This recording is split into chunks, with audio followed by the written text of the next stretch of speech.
Well, thank you so much to Irene, Parag, and Michael for inviting me here. It's a great pleasure to be here. I have to say that this will not be as exciting as our talk. I think together with healthcare economists, energy economists are infamously known for losing their audience after 3 slides. So I hope I can last about 5 and keep you engaged with what I believe it's one aspect of market design, the design of energy markets that you should all worry and care about. So the more minds that we can bring into this area of research, the better off that we all will be. So before getting into why market design in electricity is important, let me make sure that we are all in the same page. I'll do this like, oh, hold on a minute, like this. This is what I'll be talking about, electricity, and it's basically it's dispatch, how it's allocated, how it's produced, and how it's demanded, so that we are all on the same page. Traditionally, electricity came from power plants, it got into the big grid, then into the small grid, and then eventually it got sold to either manufacturing, commercial, or residential buildings. More and more, the market is changing. I actually really enjoyed Al's comment on the surrounding is changing. So is the market still working? Because the surrounding in the space of energy has been changed dramatically. I wouldn't say not even in the last 10 years, but in the last 5, 3, 2, 1 years, every year, my slides become tremendously outdated, not slightly outdated, but tremendously outdated. And one of the major changes that we have seen is the introduction of economically viable renewables, either on the larger scale side, this would be the large wind farms or the large solar farms that you might have seen in many parts of the country. And also it's becoming economical at the residential, what we call distributed scale, at a much lower voltage. So all of this has changed the market tremendously in a moment in which the market needs to change. As you may know, we are struggling in the fight of climate change, and we need to decarbonize our economies. And this means basically bringing combustion to near zero for all of our activities. And we are very far from being there in the transportation sector, but also in the electricity sector. Fortunately, the electricity sector is one of the places where we have done some progress, thanks to renewables. It's one of those that's expected to decarbonize the fastest. So the question is how do we rethink electricity markets now that they have to do a lot of heavy lifting, now that they have to decarbonize not only their own sector, but absorb the emissions that are coming from many others, like the transportation sector. All of a sudden, cars will become part of the electricity sector. So many changes have been happening. Renewables, as I said, is the good news that we have in there. Batteries are also a space where we see a lot of innovation, not only based on scarce resources like rare earth type batteries, but also batteries that don't rely on scarce resources. So lots of innovation there. That's the good news. Lots of innovation in energy efficiency, lots of innovation in demand response, also lots of innovation in decarbonizing other sectors, for example, with heat pumps, decarbonizing heating at residential and commercial scale, or with electric vehicles, decarbonizing the transportation sector, at the very least at a small and medium scale, if not even for trucks. So lots of progress there, lots of good news. The bad news is that all of this is done in combination with extremely growingly hazardous extreme weather events that make the electricity market in itself also more important, but also more flimsy, more kind of susceptible to failing as a market. So I'll be talking about what I see as potential ways in which to think about market design in this context that's ever changing. So how do we design electricity markets? Let me go back to the very, very basics.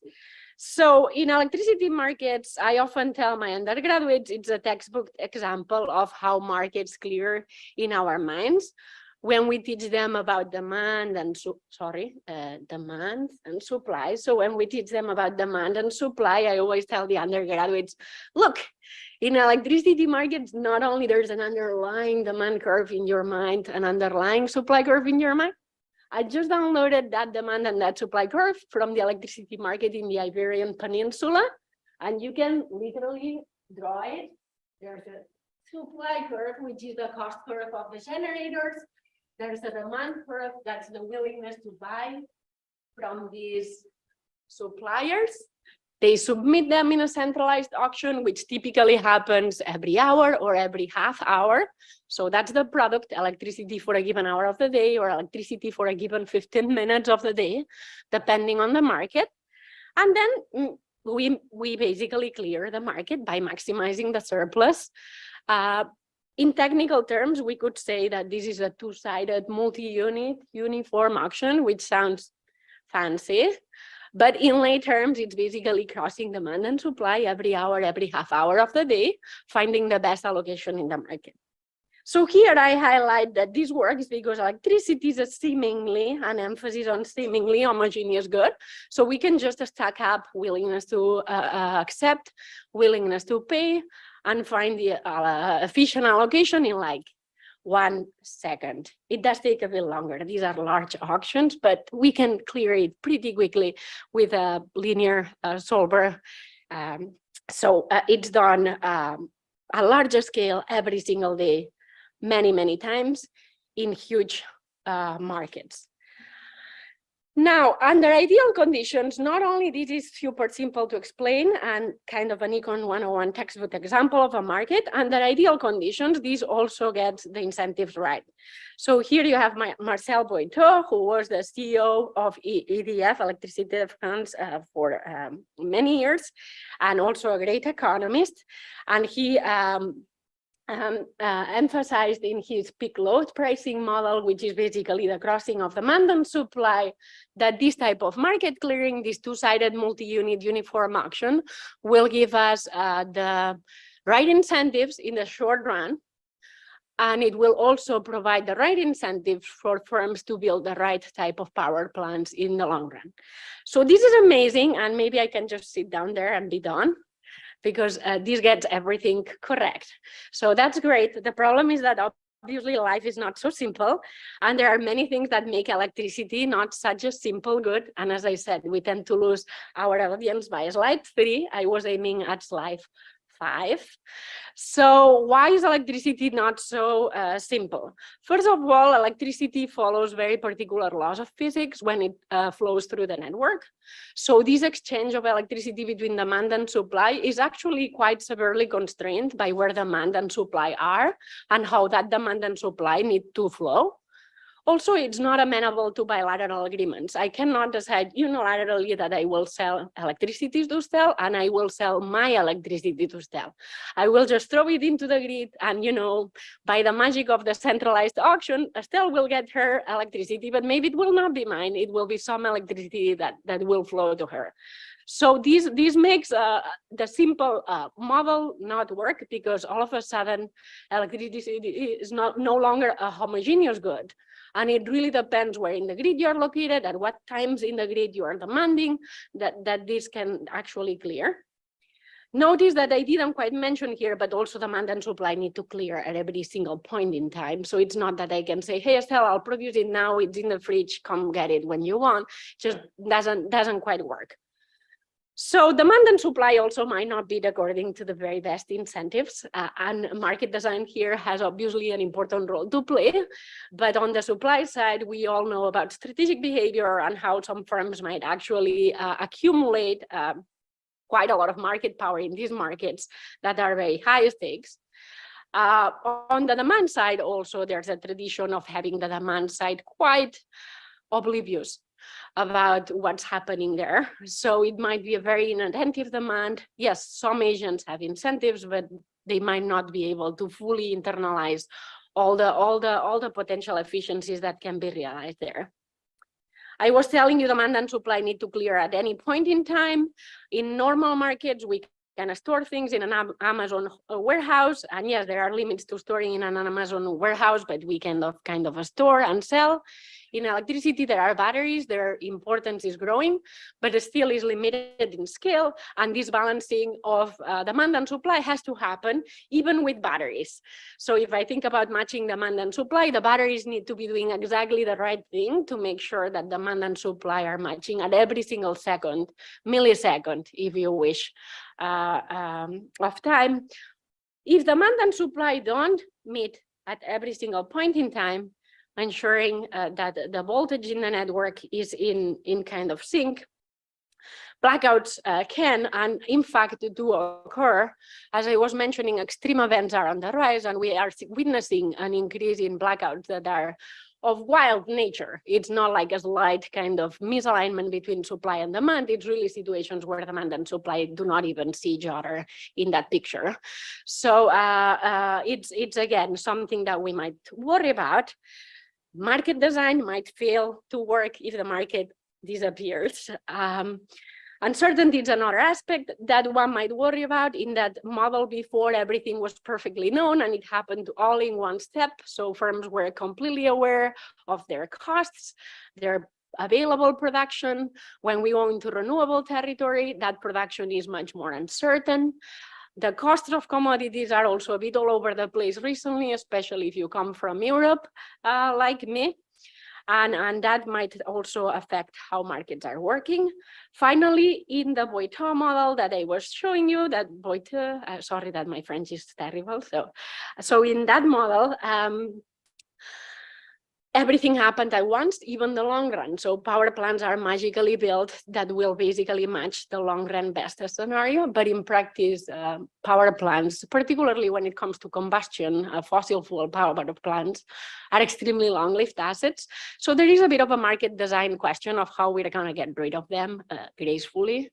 So that's again other parts of market design that are important. So I'll go over each of these in a bit of detail. I'll talk about location and how we have been thinking about this from a market design point of view. I'll go into market power, complementarities, and some of these other issues. Time permitting, I will also show you an empirical example in which market design seems to matter. It's from a paper of mine that is not terribly a good paper. It's kind of an okayish paper, but I think it's the one that best highlights how market design can matter in electricity markets. If I don't have time to cover that paper, don't worry, because I already told you this is maybe not my best paper. So transmission constraints, as I was already mentioning, the grid is very particular. It does create externalities between generation in different sites. It's not that we can perfectly control where electricity flows, and by injecting power here, I basically have impacts to every node in the network by changing the flows and by changing how the bottlenecks are expressed into that network. So there is a large body of literature that shows that the best is to price that congestion into the market. And instead of having a simple market where demand and supply cross, the best market design would have a different price for every single location. That's what it's mostly done in the US, and this is what's called locational marginal pricing, LMPs. But these locational marginal prices, we don't see them, which are meant to reflect the shadow values of congestion and losses into the grid. They will penalize generation that's far away. They will penalize generation that's in a place where generation is not needed and it's kind of stranded and bottlenecked there. They will reward investments in areas that have super high prices because no one can get there. So all these good shadow values that are reflected in LMPs are, for example, not used in Europe. In Europe, they do love the demand crosses supply. I showed you the demand crosses supply of the Iberian market. And instead, they have a second step where they figure out, okay, we just cross demand and supply, but actually that demand and supply cannot cross. So how can we redo this? From a mechanism design, market design also, but mechanism design, it's an awful choice. And there are many theoretical reasons why that's bad. Empirically, there's also recent evidence that shows that it's not only inefficient conceptually, it's leading to large market inefficiencies. And this is a paper, for example, by Christoph Graf and co-authors, who look at the Italian market, and they show that this two-step settlement can be highly inefficient. Both in the US and Europe, LMPs are applied, in US, LMPs are applied to the generation side, but both in US and Europe, in the demand side, prices are much, much coarser. Part of it is that politically, it's not very glamorous to tell the demand side that, oh, you live in a rural area and you are kind of, there's not many people there, so I'm gonna make electricity very expensive for you. That tends to work poorly. LMPs can also be quite volatile, so you might happen to be in the wrong spot and your neighbor right across the street might be in the good spot, and it creates maybe differences in prices that are hard to explain socially and politically. So we don't see that there, but it's becoming a bigger issue as people put solar panels on their rooftops, because now we're really having much more variation in where generation rooftop solar might be useful versus it might not be useful. So new directions. Will we see granular prices finally coming to Europe under which design? And will we see granular prices for consumers and under which design? Some people have, in my opinion, crazy ideas about blockchain coming to the generation of solar rooftop. I think we are not there. That's my view. But maybe some lower hanging fruit can be done to price rooftop solar better. Transmission constraint is also very important when it comes to the energy transition, because many, many new lines are needed. I put here a few sites, but it's impossible to cite everyone. It's very clear that renewables are not necessarily placed where people need them, and that we need to throw these big lines. Well, the process for building new lines is not very streamlined. Transmission is a huge object. It's completely connected, so no line is separate from another except very particular lines for a manufacturing site, let's say a big manufacturing industrial conglomerate. So there are many externalities in how to allocate the cost of transmission. If you want to build a new line, is there a first mover kind of disadvantage that you pay for the line and then other people put it right on it? So how can we coordinate the investment of lines and the investment that goes with the line? And I believe there's a lot of room for creating clearinghouses for how we build new lines. In Europe, it's quite centralized. It's treated as a full natural monopoly, but still there needs to be a transparent process for having people read into where they want to go and what the lines might be most valuable. In the US, some of it is left to investment, like merchant investment, but Paul and Jan already showed that that doesn't quite work, that this is in nature a public and private situation where the public part is very important. So we might be seeing better processes, better clearing houses. By the way, Chen Yu here has a great paper showing how all of this is becoming very inefficient with lots of queuing and lots of missed opportunities.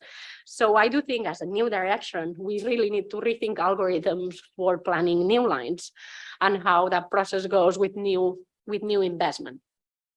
Market power, too many papers to explain. A lot of it starting with the debacle of the California market in the early 2000s, where California basically imploded in its electricity market with huge prices. There's emphasis in the literature about how sequential markets can have. And I would say the open questions at the moment are how renewables and batteries will interact in this market power conundrum. There's also a growing risk for market power in these moments of crisis, in these extreme events. I guess the word could be price gouging.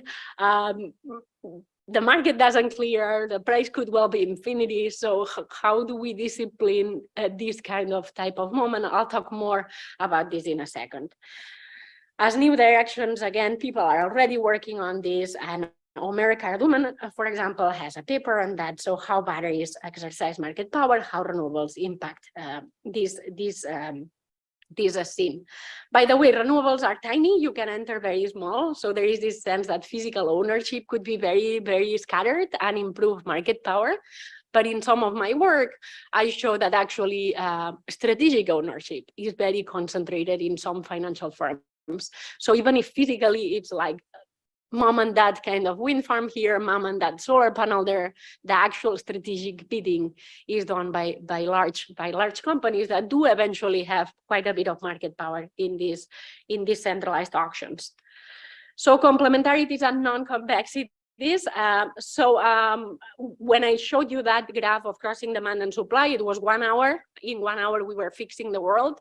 But in reality, the clearing of electricity has lots of links between hours. And one example that I worked on during my thesis was a startup cost, that if you start a power plant, maybe you don't want to start it for just 1 hour and then shut it back down. It's just bad for the power plant, but also expensive. So it has direct economic cost, but also indirect kind of breaking down the thing. The probability of breaking down goes up. So you want to kind of operate this smoothly. So Richard will talk more about this, but he has a great paper showing how the right pricing can be done by using the dual variables in the linear program that comes out from fixing the discrete variables. I hope I described it properly. But in practice, policymakers and market designers don't quite use the best design because maybe there are many shadow values and that would be too complicated. So we use some heuristics in how to clear markets. I studied one in my job market paper where basically I looked at revenue requirements. So power plants put their normal bids, but on top of that, they say, but by the way, don't even bother if I don't make at least a certain amount of dollars during the entire day. So that provides a link between hours that's not feasible to provide with only hourly bids. Other markets don't use this type of bids. And with Estelle, we have a paper looking at something that they call very interesting for the mechanism design folks. They call it indicative bidding. They allow firms to talk every half hour or every hour in this market where they keep talking, they keep clearing the market, but none of those market clearing outcomes are binding in any way, other than figuring out what the other firm might do. In theory, this is good because they can better schedule their operations. I imagine some of you have other thoughts on. So one new direction that I think is important is that markets have basically tweaked their weird rules, their weird heuristics to more or less work. But in the presence of renewables, we are actually seeing a lot more need for starting up and shutting down power plants. Now there's wind, now there's solar, now there is nothing. So we need to do that much more. So will these traditional mechanisms still sort of get the job done? And one example from Spain, in my job market paper, I found that for startup, because it tends to happen only once a day, that mechanism wasn't too awful. But now with renewables, it might happen several times a day. You really have to be on the tip of your toes, and that mechanism might not be good anymore. Retail design, this is also an area where we are seeing a lot of innovation. I will not have a lot of time to talk about this, but there's a lot of hope into making consumers more aware of prices and more responsive to prices. This might be literally making the consumer aware, or maybe more implicitly making something or someone related to the consumer aware.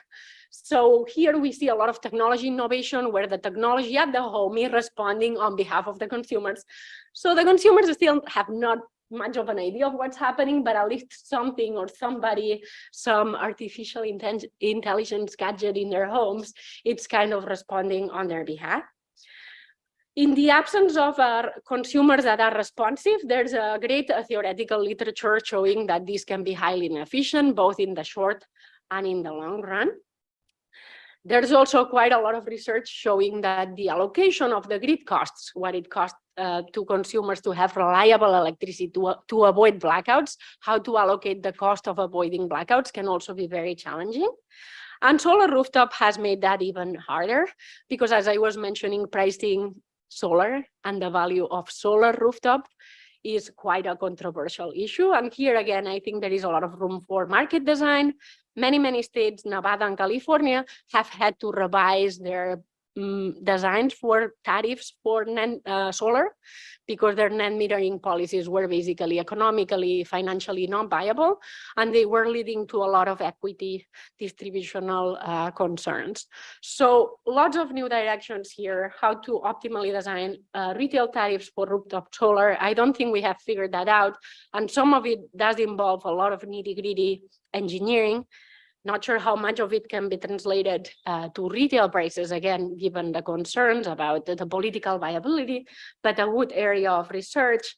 Also, how will home technology interact with the market, and how can basically this response be better integrated to harvest all these potential efficiencies.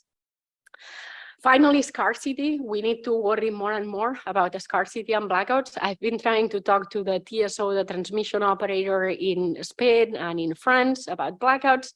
They really don't like to talk about it. So even the transmission operator tries to pretend that this is not happening. But we know as a fact that with extreme weather events and basically extreme loading of demand into the very hot days, this will become more and more common. In Europe, we also had some scares. They thought there would be quite a lot of blackouts due to the failure of having natural gas. It did not pan out, but it was an actual believable and potentially binding geopolitical concern. So I think we need to think more and more of what to do when the market fails and when really the market design becomes irrelevant because demand and supply cannot possibly cross. There are some interesting new papers at the theoretical level suggesting how to put price caps and how those price caps might not be incompatible with what we think is the efficient outcome in these markets. And I do think there's more to be done empirically. I myself am working in the space of how to do blackouts. Blackouts happen very seldom, so there's very limited research on them because they really don't happen. So you would have 3 observations or something, like huge blackouts, I mean. There's now some evidence from Texas, but it's one big blackout that happened in Texas. So I'm trying to work on the algorithms for doing blackouts. At the moment, algorithms for blackouts, it's like, okay, I black out an entire neighborhood. But smart meters now allow to convexify that decision. And instead of blacking out the entire neighborhood, you can partially black out. That doesn't mean partially blacking out half the people in the neighborhood. It means that you can put people in half mode. And this is enabled by smart meters. This type of blackout was not possible before. Before you had to put people in 0 or 1, but now we can put people at half. But if we don't develop the right protocols, these blackout policies, which are obviously, I could show to you in 1 second that they are more efficient. Unfortunately, if we don't put the right protocols in place, the moment that they want to use them, they will not be ready. Because in this kind of ship, everything needs to go according to plan. And you cannot just do something improvising on the spot. So many new directions there. I think it's not fun to think about this, but we need more people thinking about this. And if it's an irrelevant concern exposed, I will be the person most glad about it. So, but I do prefer to work on a potentially relevant worst case scenario so that we are ready just in case. So in the last 2 minutes, I'll briefly mention a paper. I already said this is not my best paper. It's not super well identified, but I hope I give you some kind of hints on why I believe market design is very important. So this paper is evaluating the impact that wind power has had in Spain using a very long time series of hourly data. So I see every hour how much wind there is, and I see the cost to the system. And it's a very simple paper asking cost to the system, wind power, what's the relation? Okay, so really simple paper. So the part that's exciting to me is that during these 10 years of our data, there have been many market design innovations that have tried to improve how wind is incorporated into the market. And I think that's where many of you could contribute. Wind and solar are becoming more economical because the costs of wind and solar are going down. But wind and solar are also become more economical if we design the market better and we integrate them better into the grid. This is already happening, and many markets are innovating their design to include renewables in a more effective manner. For example, California, which is a separate market, operates typically only for California, their market, has convinced everyone in the Western interconnection to participate in a balancing market. And a big part of the motivation was to better integrate renewables, bringing big efficiencies and also making wind and solar more cost effective. Germany have moved to more frequent markets so that we can clarify the uncertainties regarding wind in a faster way, kind of in a more granular way. And Europe, in fact, has moved into a more continuous trading fashion because with wind and solar, you want to kind of update stuff more often. So in Spain, I will show you an example from a change in the wind premium. It was basically a change of how wind farms were paid. So not that deep of a market design change, but by changing how wind farms were paid, they reduced the costs of integrating wind into the grid. So the regression is very simple. I take data from Spain and I regress the costs of integrating wind into the grid. These are congestion costs and reliability costs, having power plants available on reserve, this type of stuff. So I regress that on how much wind there is. And not surprisingly, the more wind there is, the higher these costs. Although a good half-full part of the paper is that, yes, they are higher, but they are not insane. So still good wind. But can we reduce this cost? Can we make this slope a bit flatter? Can we make wind not increase the costs of operation so much? So in the paper, we look at a regulatory change that basically stopped the subsidies for wind farms. These subsidies were making wind farms bid zero. In other markets, they even bid negative because they want to get the subsidies, so they will bid negative. And it leads to this crazy misallocation because wind farms are bidding something that's not reflecting their true costs. So they changed that, and the bottom line is that that thing went down. Not well identified, but I think a hopeful kind of a spin on why market design matters. So many open questions. I hope I gave you some thoughts, but I do believe for all of you in the room, we need to make the energy transition, and market design is a critical element of it. So I hope I encourage you to work in this area.